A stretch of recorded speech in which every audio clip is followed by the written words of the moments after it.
So there are so many students who face compartment in English exam of 10th, 11th or 12th. So today I am going to discuss about English sample paper कि what is the right strategy to do the exam जो आप दोगे उसके अंदर आप उसके most important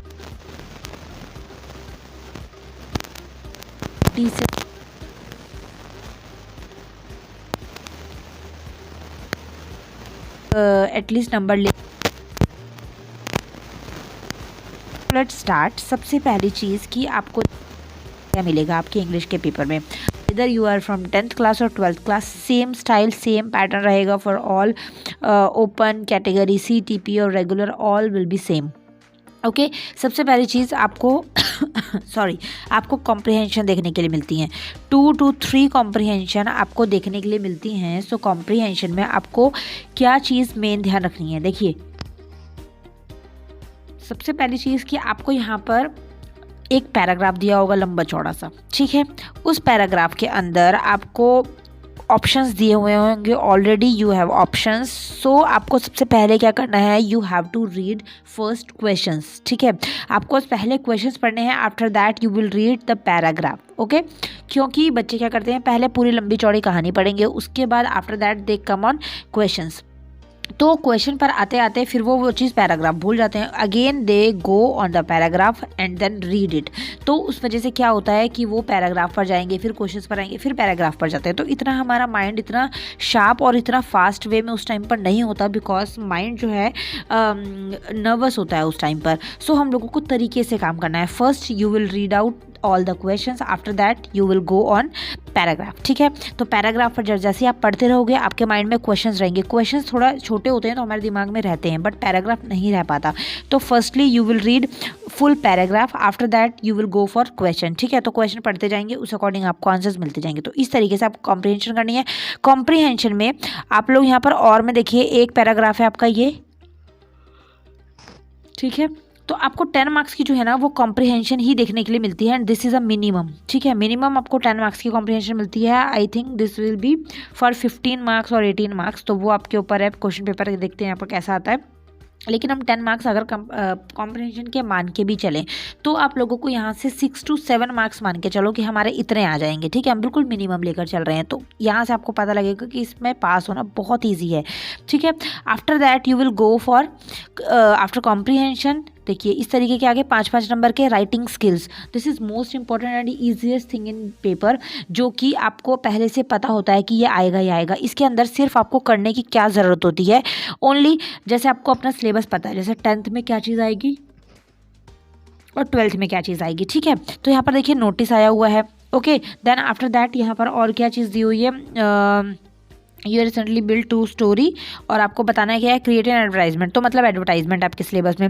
उसके बाद में आगे क्या है, पोस्टर, तो यहाँ पोस्टर मेकिंग है। अब यहाँ पर आपको इसको करने का तरीका पता होना चाहिए। 15 मार्क्स यहाँ पर आपके मिलेंगे, ठीक है। 15 में से आप गिरता पड़ता थोड़ा सा खिचड़ी पकाते हुए भी अगर आप बना देते हैं ना, लिख देते हैं ना, तो आपको यहाँ से 7 to 8 मार्क्स तो आराम से मिलेंगे। अगर आप तीनों चीज़ें भी करते हो तो 15 में से हम 10 नंबर लेकर चलते हैं कि तीनों चीज़ें आप थोड़ी थोड़ी तो बना पाओगे, ठीक है। पोस्टर में आपको क्या ध्यान रखना है, पोस्टर आपको परफॉर्मा देखना है कि कैसे बनाते हैं। उसके बाद में अगर नोटिस देखना है तो नोटिस का आपको ऊपर का परफॉर्मा देखना है ओनली, और बीच की 3-4 लाइनें लिखनी होती हैं, ज़्यादा नहीं, उसको बॉक्स में बंद कर देना होता है, बस परफॉर्मा देखना है, वहाँ से आपको मिल जाएंगे आराम से, ठीक है। 10 नंबर ये, 10 नंबर कॉम्प्रिहेंशन, 8 नंबर कॉम्प्रिहेंशन के माने अगर हमने, ठीक है। यहीं से हमारे 15, 17, 18, 20 नंबर तो बन ही गए। आपको चाहिए कितने, ओनली 27। अब यहाँ पर आगे अगर हम देखें, ग्रामर को तो साइड ही रखो, ग्रामर हम कर ही नहीं रहे, ठीक है। अब यहाँ पर आगे हम देखेंगे तो यहाँ पर आपके लॉन्ग क्वेश्चंस बनेंगे, पैराग्राफ्स वगैरह बनेंगे, और एप्लीकेशन बनेगी। देखिए एप्लीकेशन 5 नंबर की, और उसके बाद में पैराग्राफ 5 नंबर का। पैराग्राफ का मतलब क्या होता है कि आपको उसके ऊपर निबंध लिखना है, जैसे हिंदी में आता है, आपको उसके ऊपर एक पेज का पैराग्राफ लिखना है about 100 words. So you have to know about how to make sentences, ठीक है। वो चीज़ आपको पता होनी चाहिए। तो अगर आप कन्वर्ट कर लेते हैं your thoughts in English language तो आप उसको आराम से कर सकते हैं। तो अपने आप अपनी भाषा में कुछ भी बना के भी लिखोगे ना इससे मिलता जुलता, तब भी आपको 2 या 3 नंबर तो आराम से मिल जाएंगे, ठीक है। तो ये 10 नंबर है। एप्लीकेशन बहुत इजी चीज़ है, इसके अंदर मैंने बहुत वीडियोस ऑलरेडी बनाई थी पिछले साल, वो मैं फॉरवर्ड करूँगी आप लोगों के साथ। तो यहाँ पर आपको परफॉर्मा याद रखना है, ये चीज़ ध्यान रखनी है कि वो फॉर्मल लेटर है और this is a informal letter. तो रूही, रुचि, जिसको भी आप लेटर लिख रहे हो, ठीक है, तो ये इस तरीके से हो जाएगा। न्यूज़पेपर में आपको बताना है, एडवर्टाइज देनी है, तो ये फॉर्मल लेटर है, ठीक है, इस तरीके से हो जाएगा। तो ये आपको फॉर्मेट पता है तो आप आराम से कर सकते हो।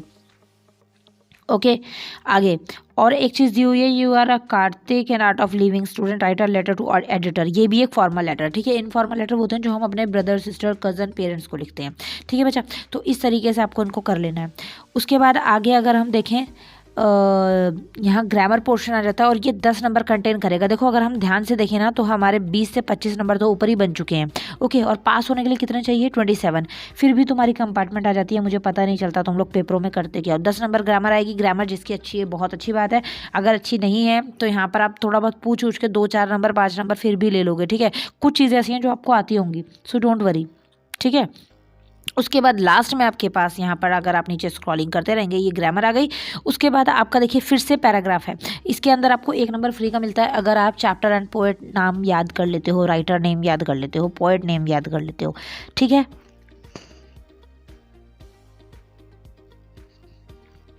ये आपके क्वेश्चंस हो गए। उसके बाद आपके पास यहाँ 100 वर्ड में क्वेश्चंस आ जाते हैं कि आपको इस तरीके से करना है, तो ये आप देख सकते हो, ठीक है बच्चा। ये क्वेश्चन सारे के सारे कर लेने हैं आप लोगों ने, और इसमें से जिस तरीके के आपके क्वेश्चंस बन सकते हैं आपको वो करना है। मतलब जिस क्वेश्चन के बारे में थोड़ा बहुत भी पता है ना, आराम से बना के लिख लो, मार्क्स मिल जाएंगे। ये देखिए लॉन्ग क्वेश्चन आपका हर बुक से आएगा 5 नंबर का, 2 या 3 नंबर आराम से मिल जाएंगे अगर आपके उसके बारे में थोड़ा बहुत इंग्लिश में बना लेते हो, ठीक है।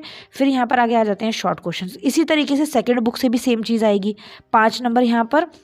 और उसके बाद में आगे आगे जब हम स्क्रॉलिंग करेंगे तो यहाँ पर आपको देखने के लिए मिलेगा कॉम्प्रिहेंशन से 1-2 नंबर ले सकते हो तो ले लो, कोई बात नहीं, कोई प्रॉब्लम नहीं है। फिर से 5 नंबर का एक लॉन्ग क्वेश्चन और छोटे क्वेश्चंस, ये देखिए, ठीक है। कैरेक्टर स्केच, समराइज वाले क्वेश्चंस बहुत पूछे जाते हैं तो उनको आपको रटना है, बस जैसे मर्जी रटो, बस रट लो, थोड़ा बहुत उनके बारे में बना के लिखना सीख लो, ठीक है बेटा। तो ये आ जाते हैं, ये क्वेश्चन दोबारा आ गए, तो बहुत ईजी है। यहीं से आपको अगर कुछ ना करते हुए भी आपके 40+ मार्क्स आराम से बन सकते हैं, 40+ नहीं तो 30+ मार्क्स तो आराम से बन ही सकते हैं। तो प्लीज़ प्लीज़ प्लीज़ ट्राई करना है, इस तरीके से आपको पेपर करना है। English is a very easy subject to crack the exam, तो आपके फेल होने के चांसेस इसमें बिल्कुल नहीं होने चाहिए। ओके, नेक्स्ट वीडियो में मैं जल्दी मिलूंगी नेक्स्ट सब्जेक्ट्स के साथ। Thank you so much for watching, bye bye.